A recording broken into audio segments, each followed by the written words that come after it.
Hi, I'm your host, Erica Polsinelli, and welcome to Evolve by Erica, the podcast, where we talk all things spirituality, ascension, health, wellness, and beyond.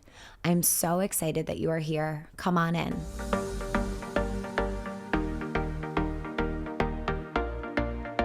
Hello, guys, and welcome to another solo episode. I want to just share something that just happened because it's really exciting. Today, I actually launched the merch. So it's been a really exciting high vibe day. And I just had a podcast recording with some other founders of a brand. And in that podcast, I mentioned this person who I've been following along with, or actually it may have been a different episode, but I just mentioned this person that I've been learning from, and like it's been a dream guest to have on the podcast. And I got out of the podcast after mentoring this individual, and I have an email to set up a podcast with them. And I'm just like, oh my gosh, this is incredible. And then after that, I got another email of something else I've been trying to manifest. So it feels so nice to have those moments because, guys, do we go through seasons in every sense of the way? And sometimes it can feel like everything's so sticky and slow and murky. And then all of a sudden, things can just pick up and transform and shift. So, whatever season you are in, I want you to remind yourself of that. And today in this podcast, we're actually talking about seasons and the shifting from summer into fall, because this is a major shift. So we had the peak of the year, which was the summer solstice, the beginning of summer, all of that spring energy building up to the peak on June 21st. I think it was June 21st. And then slowly the days started to get shorter since then, even though they were so long and beautiful in the summer, they did ever since that point. They started to get a little bit shorter every day. And the summer season we just had is a time of really riding the energy of spring. So in spring, we just built a lot of momentum, and that momentum really slid us through the summer.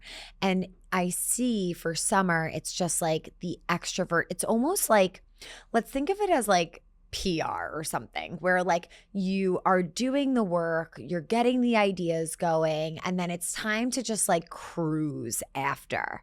Like after you are promoting something or supporting it or building, and then there's like kind of like this very outward stage of doing the book tours or just being out and about. That's summer.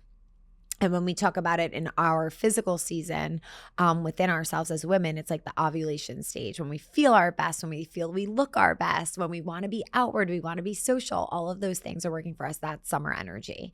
And we're just in that season, a lot of extroversion, a lot of energy, a lot of movement, a lot of long days of doing a lot.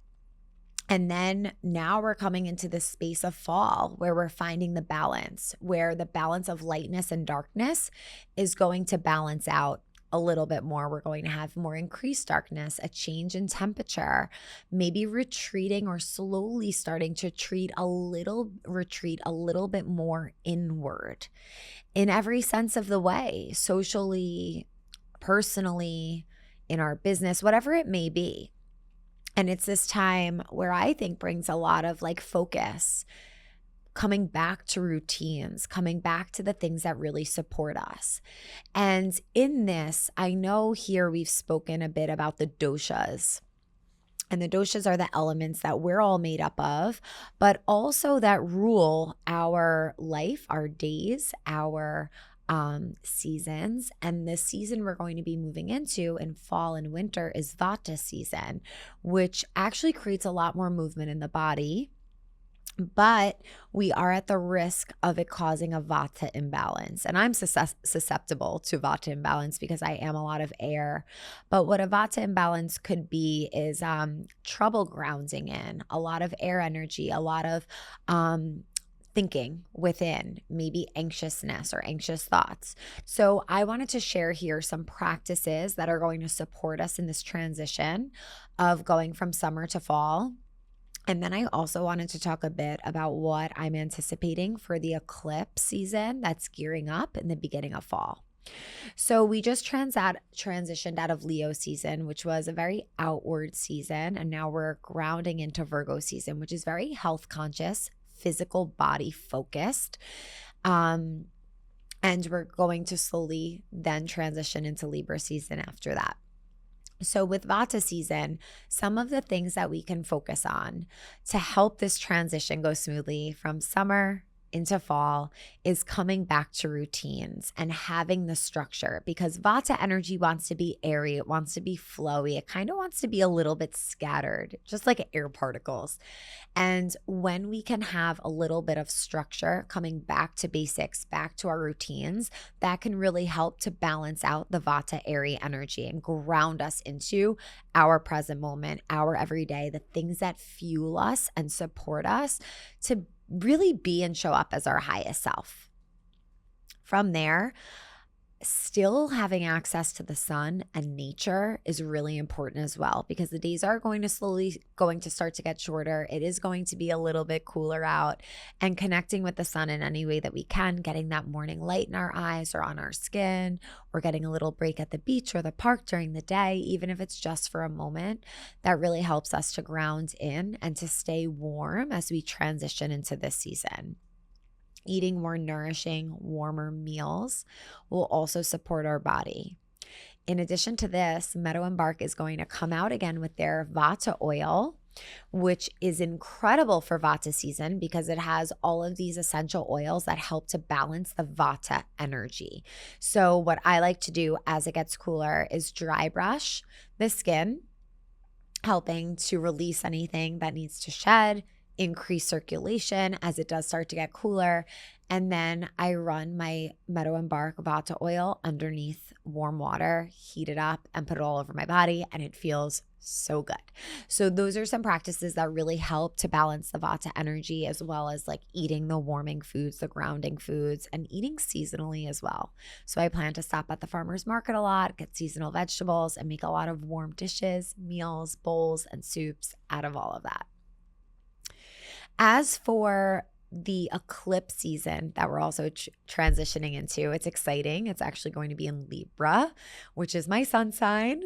So anyone that has Libra in their charts, you should definitely check out where in your chart you're seeing this and see where you might be highlighting an aspect of change or transition in your life. I love doing that for any eclipse, full moon, new moon, just having an idea what's this illuminating in our personal charts and how this can impact us on an individual level.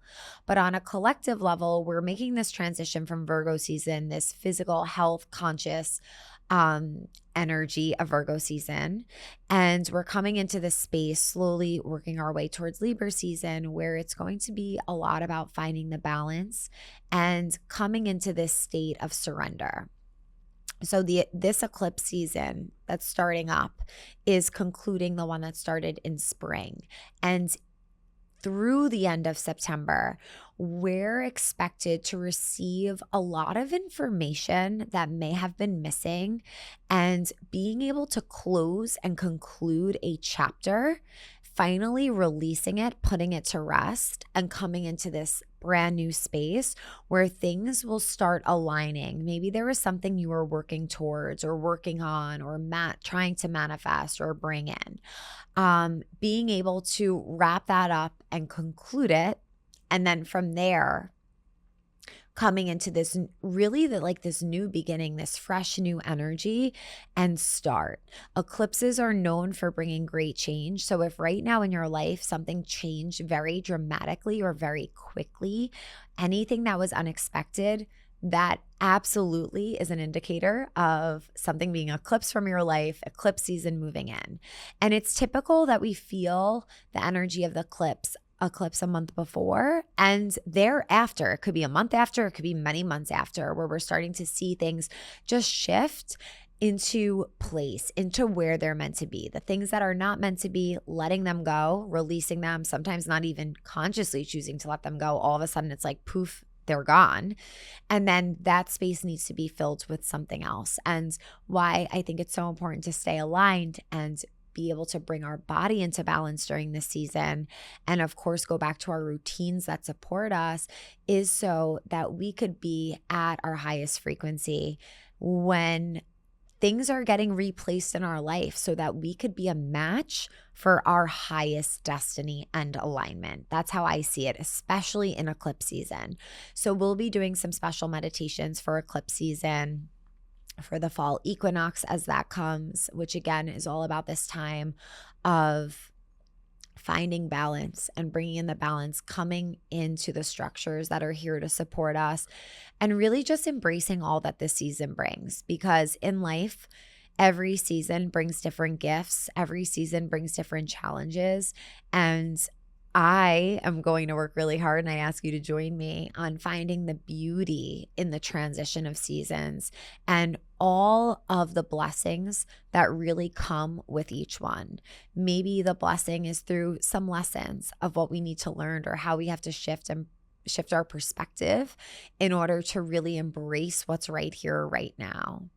Or maybe it is just what comes with this specific season that can bring the change, just what we need in order to ground into, whether it be our business, our work, our personal life, our relationship, whatever it may be. Really being open to welcoming in more balance and receiving more balance within ourselves and also within our life. So I'm excited to embark on this new season with you. I hope that this podcast episode was helpful, and I wish you a great start to fall, a great eclipse season, Vata season, Virgo into Libra season, all of the things. And I'm sending you so much love and light. Thank you for being here. May the longtime sun shine upon you. Satnam.